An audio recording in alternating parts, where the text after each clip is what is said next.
24 janvier 1943, 6 heures du matin. Quelque part dans les steppes de la région de Voronej, en URSS. Le colonel Carlo Fernando Battisti se tenait sur une colline enneigée et regardait à travers ses jumelles. L'encerclement soviétique se refermait autour de sa division, la Kuneens. Au nord, au sud, à l'est. Il ne restait qu'un étroit corridor à l'ouest. Mais lui aussi se fermait. Les chars soviétiques avançaient, coupant la dernière voie de salut. Battisti abaissa ses jumelles, se tourna vers son aide de camp et dit doucement, presque à voix basse, « Nous ne sortirons pas. La division est condamnée. » L'aide de camp, le jeune lieutenant Giuseppe Ferrante, pâlit. « Mais mon colonel, peut-être pourrons-nous percer. La division Tridentina avance vers l'ouest. Nous pourrions nous joindre à elle. » Battisti secoua la tête. « Non, nous sommes trop loin. Nous sommes 12 000 hommes. La moitié sont blessés ou ont des gelures. Nos munitions s'épuisent. Nous n'avons pas de nourriture. Nous n'atteindrons pas la Tridentina. Les soviétiques nous encercleront dans quelques heures. Et alors ?» Il ne termina pas sa phrase. C'était inutile. Tous deux comprenaient. L'encerclement signifiait la mort, ou la captivité, ce qui était pire que la mort. Battisti resta silencieux une minute. Il réfléchissait. Puis il dit « Rassemblez tous les commandants de bataillon, à l'abri du quartier général, dans 10 minutes, c'est urgent. » Ferrante salua, courut exécuter l'ordre. Battisti resta sur la colline, regardant sa division. 12 000 alpini de la division Kuneens, les meilleurs soldats du Piémont. Ils se battaient sur ce front maudit depuis 1 an et demi. Ils avaient tenu leur position quand tout le monde fuyait. Ils s'étaient battus jusqu'au bout. Et maintenant, ils allaient mourir ici, dans ces neiges, loin de chez eux. Battisti serra les poings. C'était injuste. Ils ne méritaient pas une telle fin. 10 minutes plus tard, les commandants étaient réunis dans l'abri du quartier général. 8 majors et lieutenants-colonels, les commandants des 8 bataillons alpins de la division Kuneens.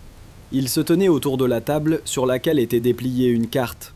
En silence, attendant.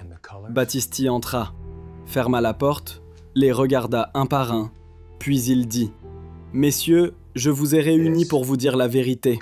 La division est encerclée. La route vers l'ouest est en train d'être coupée. Les munitions sont presque épuisées. Il n'y a pas de nourriture. Il y a environ 4000 blessés. Nous ne pouvons ni les transporter, ni les abandonner. Nous ne pouvons pas percer.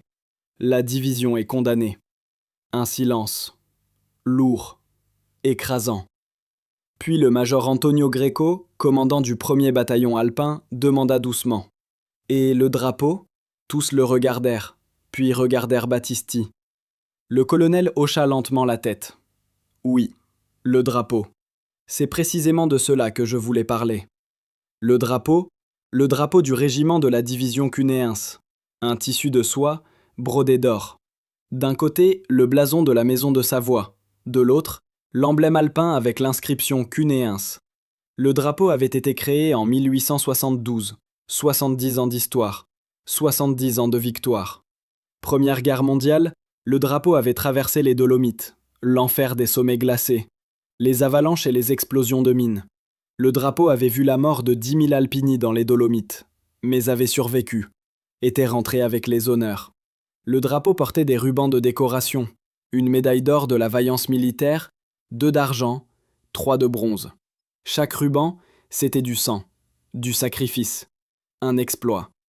Pour les alpini, le drapeau n'était pas un simple morceau de tissu. Le drapeau était l'âme du régiment, le symbole de l'honneur, de la tradition, de la mémoire des morts.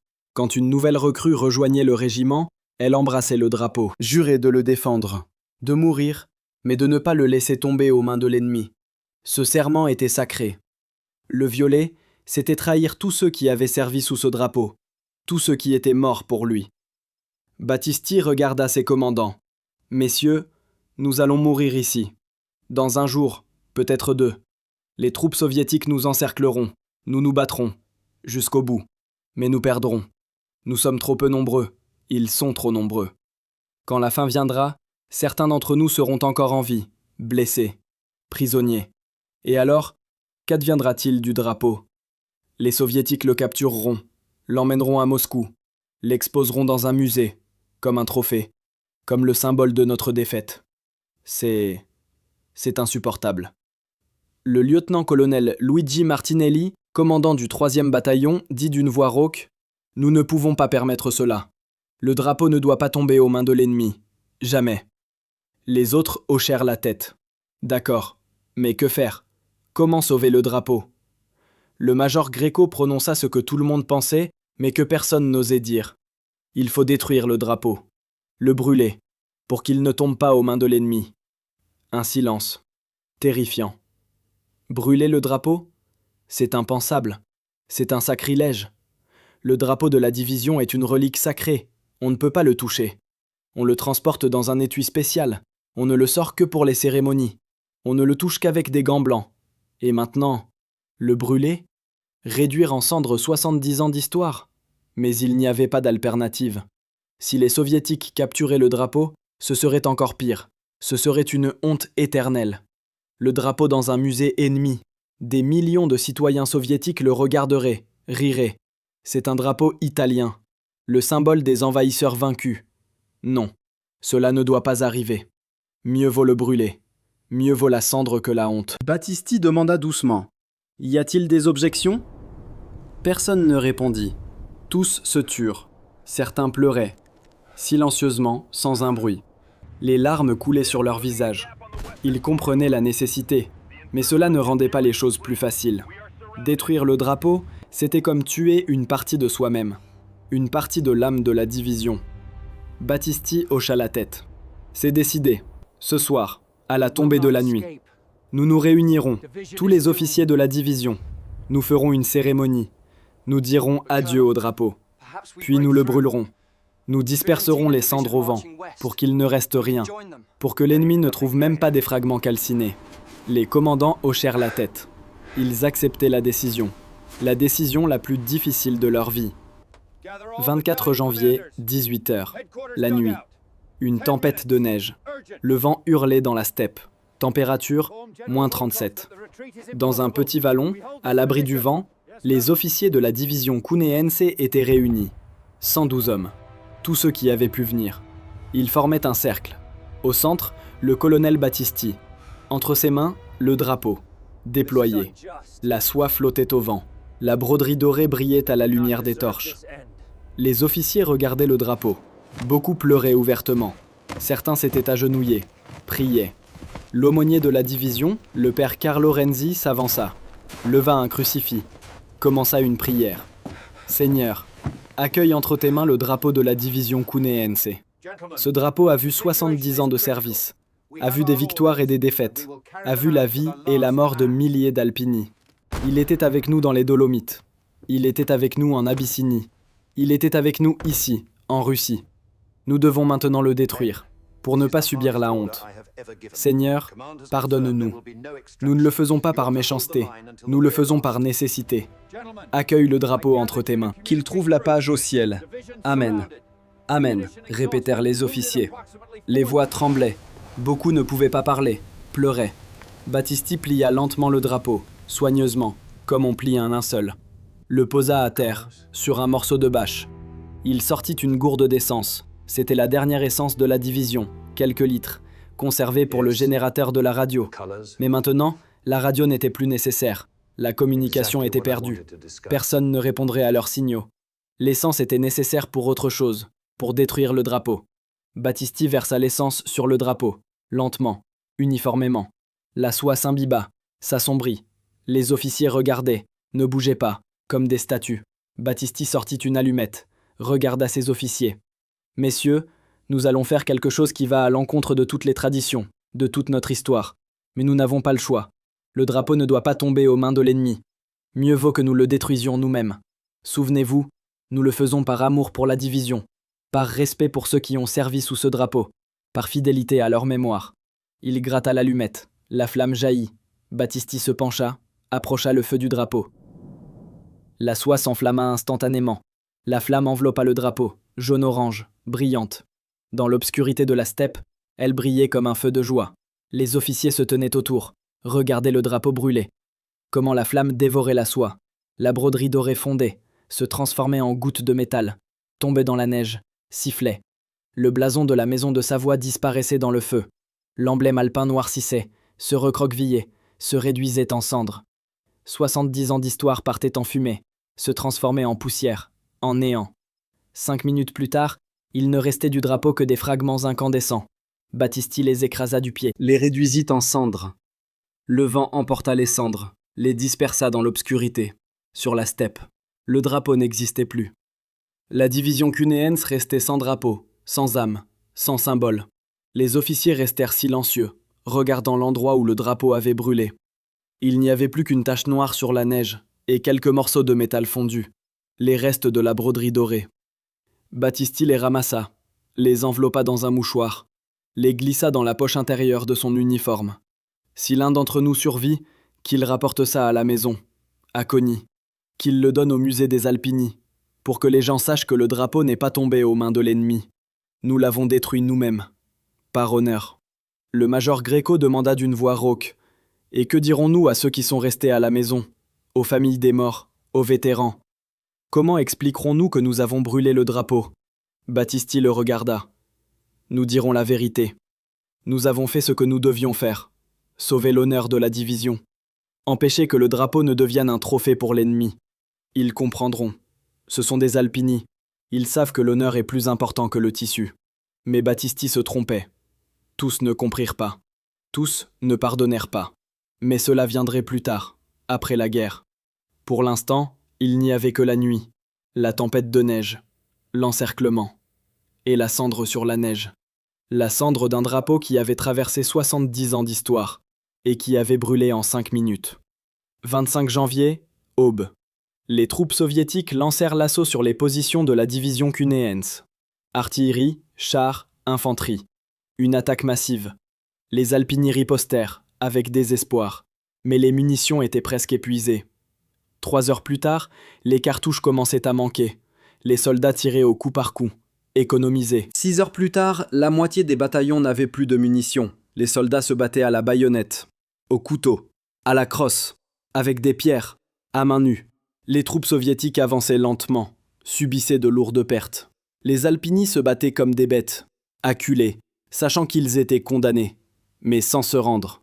À midi, le 25 janvier, la division cunéense s'était divisée en 3 groupes. Encerclés séparément, la communication entre eux était perdue. Chaque groupe se battait seul, jusqu'au bout. Le premier groupe, environ 2000 hommes sous le commandement du major Gréco, fut anéanti le soir du 25 janvier. Il s'était battu 8 heures sans cartouches, à la baïonnette et au couteau. Quand les soldats soviétiques prirent leur position, ils trouvèrent 378 cadavres d'Alpini, tous avec des couteaux ou des baïonnettes à la main. Tous morts. Pas un seul ne s'était rendu. Parmi les cadavres, ils trouvèrent le major Gréco. Il gisait sur un tas de douilles, un pistolet vide à la main. À côté de lui, 12 cadavres de soldats soviétiques. Gréco les avait tués au corps à corps quand il n'avait plus de munitions. Puis on l'avait tué. Mais il ne s'était pas rendu. Le deuxième groupe, environ 3000 hommes sous le commandement du lieutenant-colonel Martinelli, tint jusqu'au matin du 26 janvier. Ils repoussèrent 7 assauts. Mais au 8e, les chars soviétiques percèrent la défense. Un massacre commença. Les Alpini se battirent jusqu'au dernier. Martinelli fut blessé à l'abdomen, mortellement. Il gisait dans une tranchée et commandait la défense, jusqu'à ce qu'il perde connaissance à cause de l'hémorragie. Les soldats ne l'abandonnèrent pas. Ils repoussèrent les attaques tant que leur commandant était en vie. Quand Martinelli mourut, les Alpini survivants, environ 200 hommes, tentèrent une percée désespérée. Ils coururent vers l'ouest, sous le feu. La plupart furent tués. 37 percèrent. Ils marchèrent vers l'ouest, 3 jours, sans nourriture, sans eau, sans carte, simplement vers l'ouest, vers les leurs, vers la Tridentina. 12 arrivèrent, les autres moururent en chemin, de leurs blessures, d'épuisement, de froid. Le troisième groupe, environ 4000 hommes, dont le colonel Battisti et la plupart de l'état-major de la division, fut étroitement encerclé. Les troupes soviétiques ne donnèrent pas l'assaut. Elles attendirent simplement, bloquèrent. Les Alpini n'avaient pas de nourriture, pas de munitions. 2 jours plus tard, ils commencèrent à mourir de faim, manger de la neige, mâcher des ceintures en cuir, tuer et manger les quelques chevaux restants. Mais cela n'aida pas. La faim tuait par dizaines chaque jour. 28 janvier, 4e jour d'encerclement. Le colonel Battisti réunit les officiers survivants. Ils étaient 32. Les autres étaient morts. Messieurs, nous mourrons, lentement, de faim. C'est une mort atroce. Nous avons deux options. La première, attaquer, percer, tous ensemble. Une dernière attaque, sans armes, à main nue s'il le faut. Nous mourrons tous, mais nous mourrons en soldats, au combat. La deuxième option, se rendre, rester en vie, la captivité. Peut-être rentrer un jour à la maison. Un silence, long, lourd. Puis le capitaine Francesco Vitali, commandant de compagnie, dit « Mon colonel, les Alpini ne se rendent pas. Nous attaquons. » Les autres hochèrent la tête. D'accord, tous. 32 officiers. Ils choisirent la mort, mais la mort au combat. Pas de faim, pas en captivité. Au combat, comme il sied à des Alpini. 29 janvier, aube. La dernière attaque de la division tunéense. 3800 hommes, presque tous blessés ou gelés. La plupart n'ont pas d'armes. Les munitions se sont épuisées 3 jours plus tôt. Il n'y a que des baïonnettes, des couteaux, des pelles. Ils se mirent en ligne, le colonel Battisti en tête, avec un sabre. Juste la seule arme blanche d'un officier. Il le leva, cria « Cunéens, en avant, pour l'Italie, pour la division, pour l'honneur !» Il se mit à courir, 3800 Alpini coururent derrière lui, hurlant, sauvagement, désespérément. Le dernier cri des condamnés. Les mitrailleuses soviétiques ouvrirent le feu, de 3 côtés. Les Alpini tombaient, par centaines. Mais les autres continuaient de courir. Ils atteignirent les tranchées soviétiques, sautèrent à l'intérieur. Le corps à corps commença. Couteau contre baïonnette, pelle contre crosse, main nue contre fusil. Ce fut une boucherie, folle, désespérée, la dernière. Une demi-heure plus tard, tout était fini. Les 3800 Alpini étaient morts. Tous. Pas un seul ne s'était rendu. Parmi les cadavres, les soldats soviétiques trouvèrent le colonel Battisti. Il gisait dans une tranchée soviétique, un sabre à la main. Autour de lui, 7 cadavres de soldats soviétiques. Battisti les avait tués au corps à corps. 72 ans. Un vieil homme. Mais mort en guerrier. Dans la tranchée ennemie. L'arme à la main. C'est ainsi que doit mourir un colonel d'Alpini. Dans la poche de l'uniforme de Battisti, ils trouvèrent un mouchoir, le déplièrent. À l'intérieur, quelques morceaux de métal fondu. De l'or. Les restes de la broderie dorée. L'officier soviétique ne comprit pas ce que c'était. Il le jeta. Les restes du drapeau de la division Cunéens restèrent dans la neige. Quelque part dans la région de Voronej, pour toujours. La division Cunéens fut complètement anéantie. Sur 12 000 hommes, environ 200 survécurent. Tous les autres périrent. 98% de pertes. Les pertes les plus élevées de toutes les divisions de l'armée italienne pendant toute la Seconde Guerre mondiale. Plus que celles des divisions Giulia ou Tridentina. La Cunéens fut complètement anéantie. Cessa d'exister. Février 1943. Les 12 survivants du 3e groupe atteignirent les positions allemandes près de Walwiki. Épuisés, gelés, à moitié morts. On les emmena à l'hôpital, on les soigna, on les nourrit. Une semaine plus tard, ils purent parler. Ils racontèrent ce qui s'était passé. L'encerclement, la dernière attaque, la mort de la division et le drapeau. Le fait que le colonel Battisti avait brûlé le drapeau pour qu'il ne tombe pas aux mains de l'ennemi. Quand les officiers des autres divisions entendirent cela, ils n'y crurent pas. Brûler le drapeau ? C'est impensable. Le drapeau est sacré. On ne peut pas le détruire. Jamais. En aucune circonstance. Mais les survivants jurèrent. Nous l'avons vu, de nos propres yeux. Le colonel Battisti a brûlé le drapeau le 24 janvier. Tous les officiers de la division étaient présents. C'était la décision du commandant, pour que le drapeau ne tombe pas aux mains de l'ennemi. Le général Nassi, commandant du corps alpin, écouta le récit, réfléchit. Puis il dit « Le colonel Battisti a bien fait. Le drapeau ne doit pas tomber aux mains de l'ennemi. Mieux vaut le détruire nous-mêmes. Ce n'est pas une honte, c'est un honneur. Il a sauvé le drapeau de la honte. C'est un héros. » Mais tous ne furent pas d'accord. De nombreux officiers estimèrent que Battisti avait violé une tradition sacrée. Détruire le drapeau est un sacrilège, même au nom de l'honneur. La controverse dura des mois. Mars 1943. Les Alpini survivants de la division Cunéens rentrèrent en Italie. 200 sur 12 000. On les accueillit à Turin. Les familles attendaient. Des mères, des épouses, des enfants.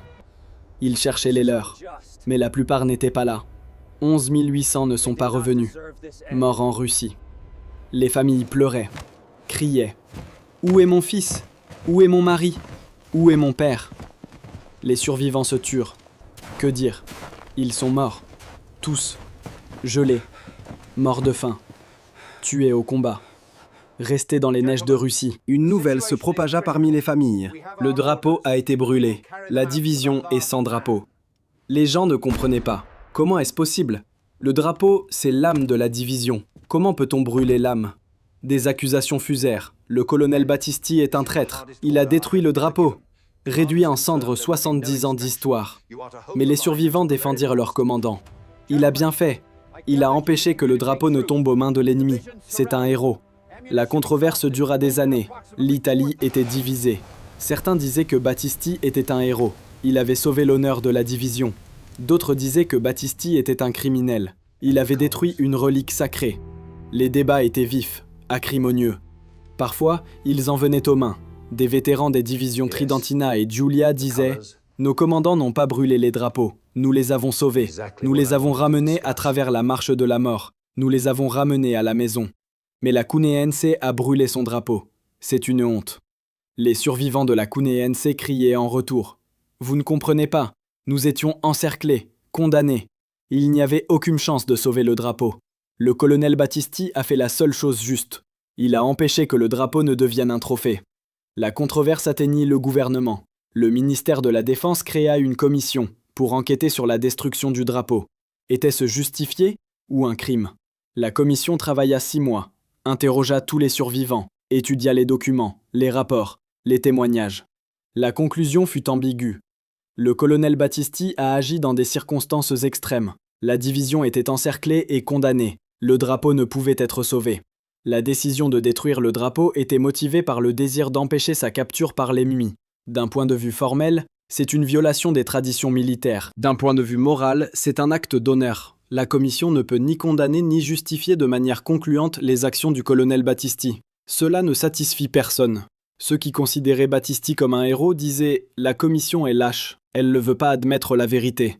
Ceux qui le considéraient comme un criminel disaient « La commission le couvre ». Battisti doit être condamné à titre posthume. La controverse ne s'apaisa pas. L'Italie se reconstruisait après la guerre. L'armée était réorganisée. Le corps alpin était reconstitué. Les divisions Tridentina, Giulia, Cuneiense étaient reformées. De nouveaux soldats, de nouveaux officiers, mais de vieilles traditions, une vieille histoire, de vieux drapeaux. Les divisions Tridentina et Giulia retrouvèrent leurs drapeaux, ceux-là même qui avaient traversé la Russie, la marche de la mort, étaient rentrés à la maison, déchirés, brûlés, maculés de sang, mais vivants. On les restaura, on les consacra, on les rendit aux divisions. Les cérémonies furent solennelles, des milliers de personnes y assistèrent, des vétérans pleurèrent. Ils voyaient les drapeaux sous lesquels ils s'étaient battus, les drapeaux avaient survécu, comme eux. Mais la division Cuneiense ne reçut pas son drapeau, parce qu'il n'existait plus. Il avait brûlé dans les steppes de Russie. Réduit en cendres, disparu. Le ministère de la Défense décida de créer un nouveau drapeau pour la division Cuneiense, une copie exacte de l'ancien, avec le même blason, le même emblème, les mêmes rubans de décoration, tout comme avant. Seul le tissu était neuf. La cérémonie de remise du nouveau drapeau eut lieu en mai 1951 à Koni, la ville natale de la division.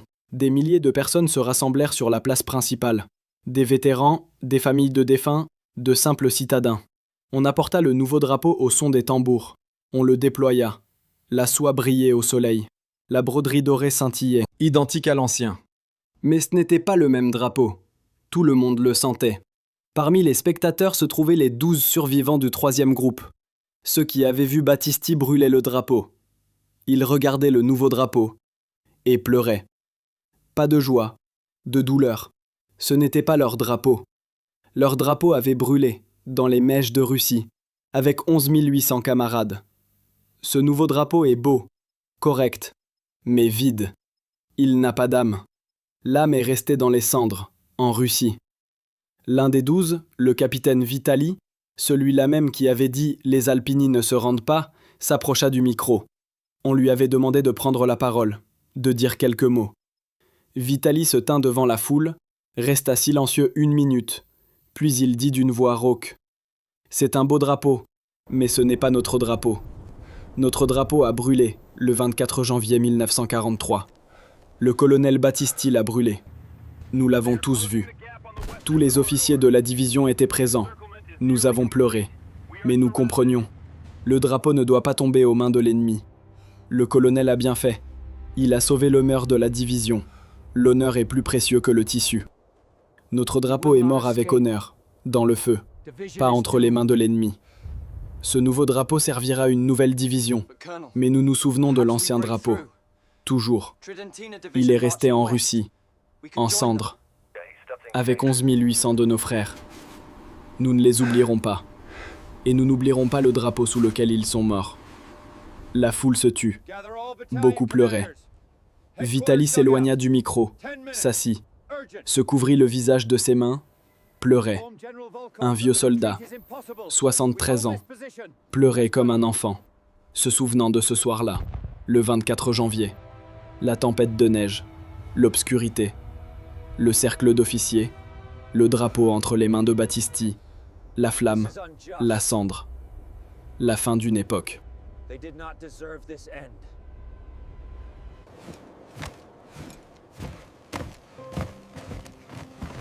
Année 1960.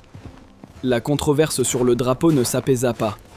Chaque année, à l'anniversaire de la mort de la division, elle reprenait de plus belle. Des publicistes écrivaient des articles, des historiens débattaient, des vétérans se disputaient. La société était divisée en 2 camps, Battisti héros contre Battisti criminel. Pas de compromis. En 1967, le célèbre historien militaire, le professeur Giuseppe Rocca, publia un livre intitulé « Le drapeau en cendres, la tragédie de la division Cunéense ». Rocca analysait la décision de Battisti d'un point de vue historique, militaire et moral. Sa conclusion : le colonel Battisti s'est retrouvé dans une situation sans bonne solution. Tout choix était une tragédie. Sauver le drapeau était impossible, la division était encerclée et condamnée. Laisser le drapeau à l'ennemi, une honte pour les siècles. Détruire le drapeau, un sacrilège. Battisti a choisi le moindre mal. Il a détruit le drapeau pour préserver l'honneur. C'est un choix tragique, mais justifié. L'histoire doit juger Battisti non pas comme un criminel, mais comme un homme confronté à un choix impossible et qui a fait ce qu'il croyait juste. Le livre suscita une vive réaction. Les partisans de Battisti le saluèrent. Enfin, justice. Rocca a dit la vérité. Les opposants le critiquèrent. Rocca justifie le sacrilège. La destruction d'un drapeau ne peut être justifiée. La controverse continua. Mais peu à peu, l'opinion publique se rangea du côté de Battisti. De plus en plus de gens comprirent qu'il n'était pas un criminel. C'était un commandant qui s'était retrouvé dans une situation infernale. Il avait fait ce qu'il croyait juste, sauver l'honneur de la division, empêcher que le drapeau ne devienne une pièce de musée à Moscou. C'était un acte d'honneur, même s'il était tragique. 27e anniversaire de la mort de la division Cunéense. Une grande cérémonie commémorative eut lieu à Kony. Des milliers de personnes se rassemblèrent. Des vétérans, des familles de défunts, des officiels. Parmi eux, 6 des 12 survivants. Les autres étaient morts au fil des ans. 6 vieux soldats, âge moyen 80 ans. Ils se tenaient près du monument aux morts. Sur le monument, 11 800 noms, ceux qui n'étaient pas revenus de Russie. Le capitaine Vitali, le plus âgé des 6, prit la parole. 27 ans ont passé, mais nous nous souvenons. De chacun. De chaque nom sur ce monument. C'étaient nos frères. Ils sont morts dans les neiges de Russie, encerclés, condamnés. Mais sans se rendre, se sont battus jusqu'au bout. Sont morts avec honneur, comme des Alpini. Et notre drapeau est mort avec honneur. Le colonel Battisti l'a brûlé, pour qu'il ne tombe pas aux mains de l'ennemi. Beaucoup l'ont condamné, l'ont traité de criminel. Mais nous, ceux qui étions là, nous connaissons la vérité. C'est un héros. Il a sauvé l'honneur de la division. Nous lui sommes reconnaissants. Nous nous inclinons profondément devant sa mémoire. Vitali inclina la tête. Les 5 autres firent de même. La foule se tut, puis commença à applaudir, lentement, doucement, mais de plus en plus fort. Toute la place applaudit. Ce fut un moment charnière. La société reconnaissait enfin que Battisti avait eu raison. Il avait fait ce qu'il devait faire. Sauver l'honneur. Année 1990. Les derniers vétérans de la division Cunéense s'éteignaient. Vitali mourut en 1992, à 92 ans. Jusqu'à son dernier jour, il défendit la mémoire de Battisti. Jusqu'à son dernier jour, il raconta cette nuit du 24 janvier, la façon dont le drapeau avait brûlé, comment les officiers avaient pleuré, comment le vent avait dispersé les cendres. Le dernier des 12 mourut en 1998, à 87 ans. Lui aussi raconta. Jusqu'au bout. Il ne restait plus de témoins vivants. Plus personne n'avait vu le drapeau brûler. Tous étaient morts. Mais la mémoire est restée. En 2003, pour le 60e anniversaire de la mort de la division, un musée de la division cunéense ouvrit à Cogny. Grand, moderne, avec des expositions interactives. On y raconte toute l'histoire de la division, de sa création en 1872 à sa mort en 1943. Une salle est consacrée au drapeau. Sur les murs, des photos de l'ancien drapeau, avant la guerre, lors de défilés, de cérémonies, beaux, majestueux. Sous verre, quelques fils de soie, des restes de l'ancien drapeau, trouvés dans des archives, conservés par miracle, quelques centimètres de soie. Tout ce qui reste de 70 ans d'histoire. Au centre de la salle, une installation, une pièce sombre. Au centre, un feu de camp, artificiel, mais réaliste. La flamme vacille. Dans la flamme, la silhouette du drapeau, en train de brûler, de se réduire en cendres. Autour, les silhouettes des officiers, debout en cercle, regardant. Sur les murs sont projetés leurs visages, en larmes, endeuillés. Une musique douce résonne, triste, un requiem. Les visiteurs entrent dans cette pièce, s'arrêtent, regardent. Beaucoup pleurent. Même ceux qui n'ont aucun lien avec la division, de simples citoyens, des touristes. Ils ressentent la tragédie, la douleur, la perte. À la sortie de la salle, un livre d'or. Les gens écrivent des milliers de messages. J'ai pleuré. C'est si tragique. Battisti est un héros. Il a sauvé l'honneur. Le drapeau est mort, mais la mémoire est vivante. 11 800. Nous n'oublierons jamais. Cunéense pour toujours. Le musée est devenu un lieu de pèlerinage. Des milliers de personnes s'y rendent chaque année pour honorer la mémoire, pour voir ce qui reste du drapeau, pour comprendre la tragédie. En 2013, pour le 70e anniversaire, un groupe de passionnés italiens organisa une expédition en Russie.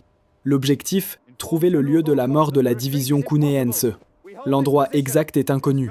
On sait seulement que c'est quelque part dans la région de Voronej. Mais où exactement ?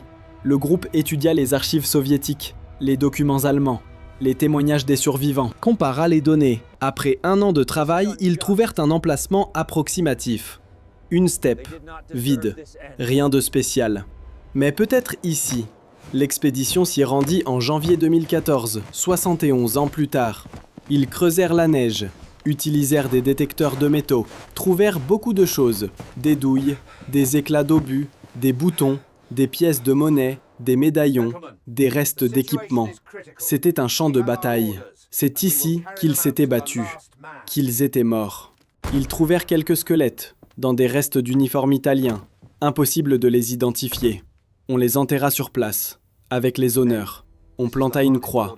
Ici reposent des soldats inconnus de la division cunéense, morts en janvier 1943. Mémoire éternelle. Ils cherchèrent des restes du drapeau, des parties métalliques, de la broderie dorée, n'importe quoi. Ils creusèrent pendant 1 semaine, ne trouvèrent rien. 71 ans avaient passé.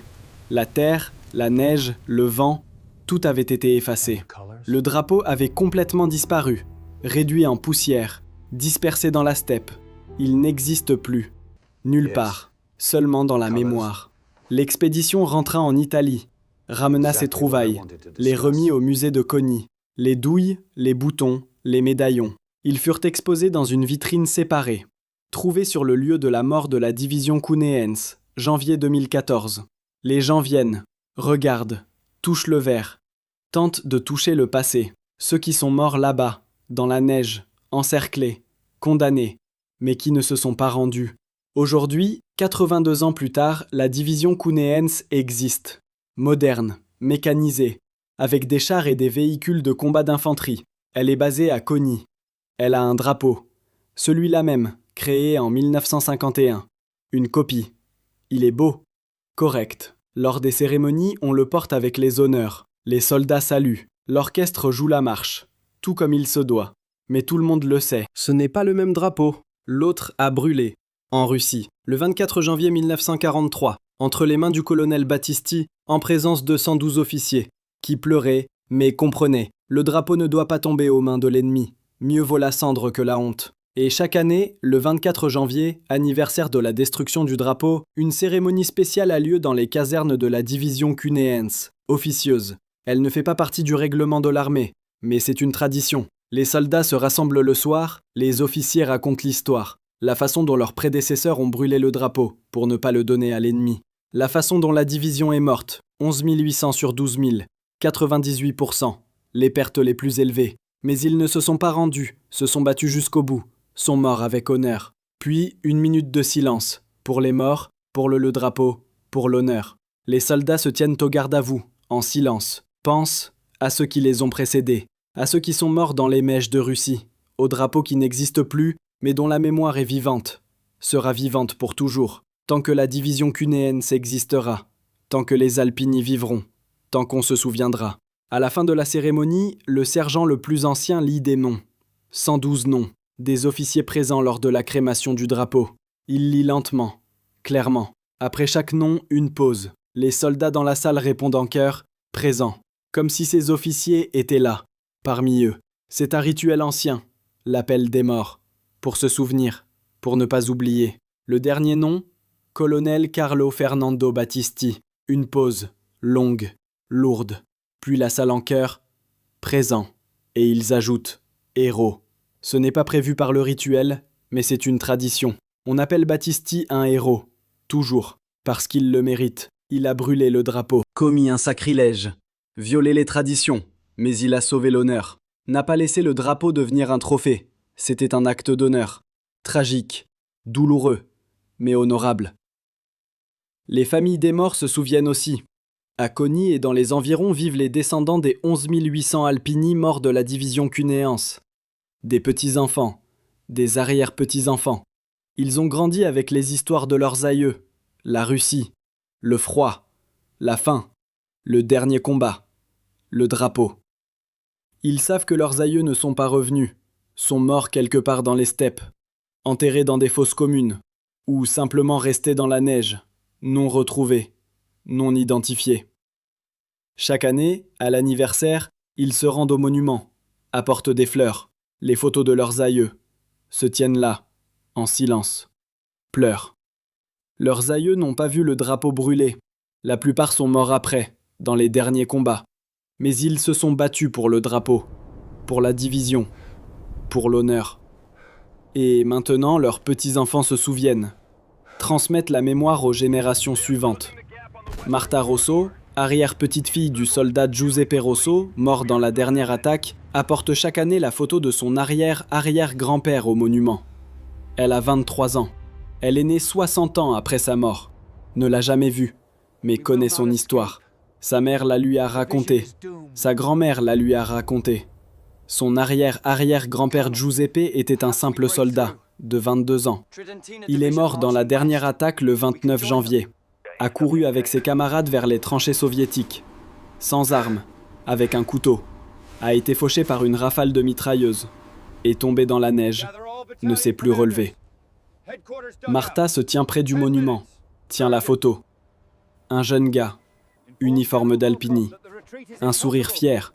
Il ne savait pas qu'un mois plus tard, il mourrait dans les steppes de Russie, loin de chez lui. Marta pleure. Arrière-arrière-grand-père, je me souviens de toi. Je parlerai de toi à mes enfants, pour qu'ils se souviennent. Tu n'es pas mort pour rien. Tu es mort pour l'honneur, pour la division, pour le drapeau. Nous nous souvenons, toujours. Autour d'elle, des centaines de personnes comme elle. Des arrière-petits-enfants de défunts. Ils tiennent des photos, pleurent, se souviennent. L'histoire du drapeau de la division cunéense est devenue un symbole. Le symbole de la tragédie de la guerre. Le symbole d'un choix impossible. Le symbole de l'honneur, qui est plus précieux que la vie. Battisti a choisi l'honneur, a brûlé le drapeau, pour ne pas le donner à l'ennemi. C'était un choix tragique, mais juste. Le seul choix juste dans cette situation. Aujourd'hui, quand les historiens militaires étudient la campagne d'Italie en Russie, ils mentionnent toujours le drapeau de la cunéense. C'est un cas unique. Le seul de toute la Seconde Guerre mondiale où un commandant a brûlé le drapeau de son régiment. D'autres drapeaux ont été perdus au combat, capturés par l'ennemi, sauvés par des efforts héroïques.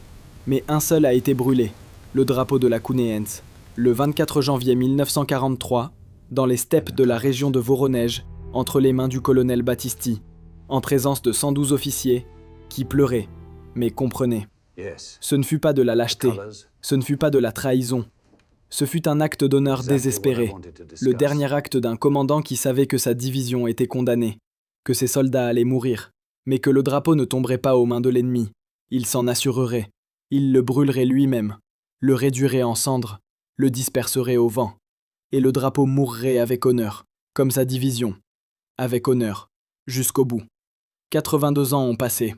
Le drapeau n'existe plus, il a brûlé, s'est réduit en cendres, s'est dispersé dans la steppe. On ne le retrouvera jamais, il a disparu pour toujours.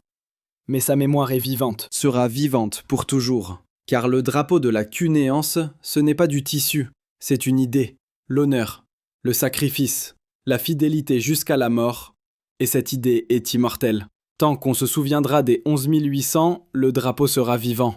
Dans le cœur des descendants, dans les histoires racontées aux petits-enfants, dans les cérémonies commémoratives, dans le musée de Coni, dans l'appel des morts du 24 janvier de chaque année.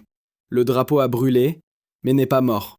Il vit, dans la mémoire, dans l'honneur, dans l'esprit de la division cunéance, qui est morte, mais ne s'est pas rendue, qui a brûlé son drapeau, mais a sauvé son honneur, qui est morte, mais est restée immortelle.